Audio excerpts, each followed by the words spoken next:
Okay, folks, I think this will be the last episode of Reflections on the Road, and maybe I can make a couple more when I'm traveling again on the road. But this one is really about pronunciation and accent and native speakerism as well, because I think a lot of people get those things confused, especially pronunciation and accent. And if you think about it, people have different accents because they come from different places, they have different backgrounds, they have different life stories, and all of those things, the things that surround them, will influence and impact their accent, right? But then a different accent means that you're going to pronounce certain words differently. But pronunciation has a wide range of options, so we can pronounce the same word in very different ways, but they are accepted pronunciations because they relate to your accent, where you came from. So if you think about, I don't know, to give you a very silly example, British people will normally pronounce ask, right? And Americans will pronounce ask, but both are correct because they really relate to where you came from. And this is really important because a lot of people believe that native teachers make better teachers just because they were born in a certain place. So they come from a certain background, they have a certain nationality, which means that they can pronounce things better, or that they have a more appropriate accent, or a desirable accent even, because you want to sound like a native speaker. I think that's silly, that's stupid actually, because when we think about native speaker, there are so many from different regions within the same country, for example, that it doesn't make sense for you to believe that there's a standard. So if you get an American from the Midwest and you compare, to an American from the East or from the West, and even within the same state, they're going to sound differently, right? And if you get, and I'm just talking about the United States, think about all of other countries. There are so many other countries where English is the first language, the official language. Probably more than 60 countries, if I'm not mistaken, like 54 countries plus territories. So that means that it's really silly for you to think that natives are better speakers.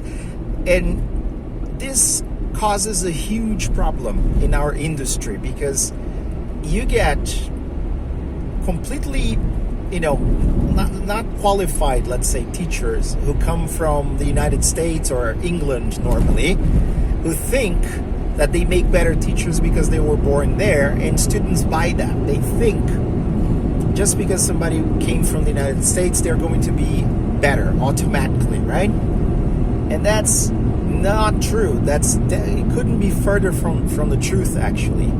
I had the opportunity to watch a couple of American teachers in Brazil give a demo lesson, and they didn't really know how to teach. They didn't have the proper qualifications. And this is what we see in ads all over the world, especially in Asia. So they look for native speakers from the United States, and if you are a native speaker, you'll get the job. If you're not a native speaker, you won't get the job. Basically, that's how it works. It doesn't matter how many degrees you have, how much you've trained yourself and studied to become a teacher. And that also sends a very bad, very negative message to everyone, especially here in Brazil, because I can see a lot of families judging teachers' accent. When they're teaching, they're observing their online classes now, and they feel like the teachers that they've been watching are not qualified enough based on their accent, because really, that's all parents can really assess, right? Kind of, because it's only one thing, one feature of language. What about everything else? Grammar, for example. So again, we have to be very careful not to propagate this ideology that we call native speakerism.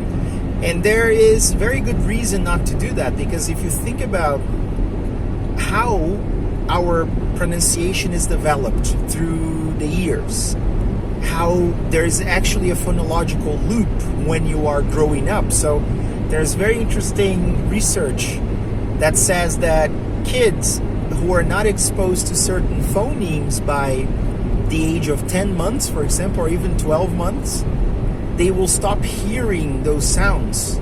So that means that it will be much harder for those kids to imitate those sounds, to reproduce those sounds.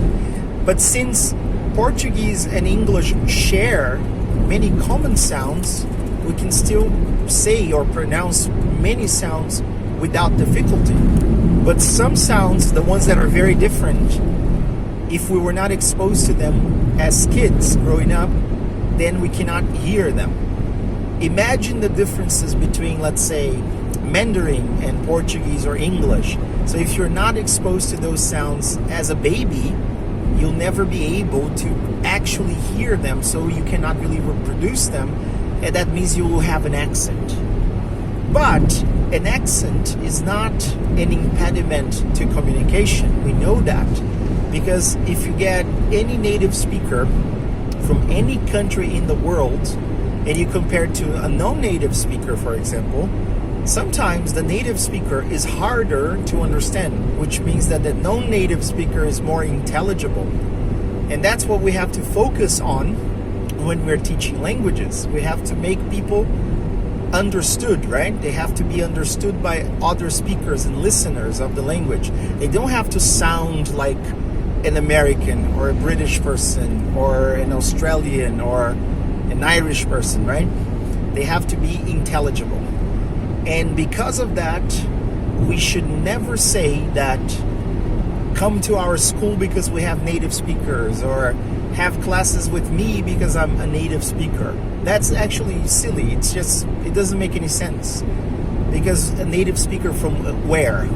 So you are an American native speaker from Texas, and you're better than an Australian native speaker? What if I'm going to live in Nigeria, where English is also spoken as a first language, and I'm going to learn English from a Texan? Does that make a difference just because he was a native speaker? So we really have to be careful when we propagate those things, and I hope you don't do that. Don't focus on how many native speakers you have.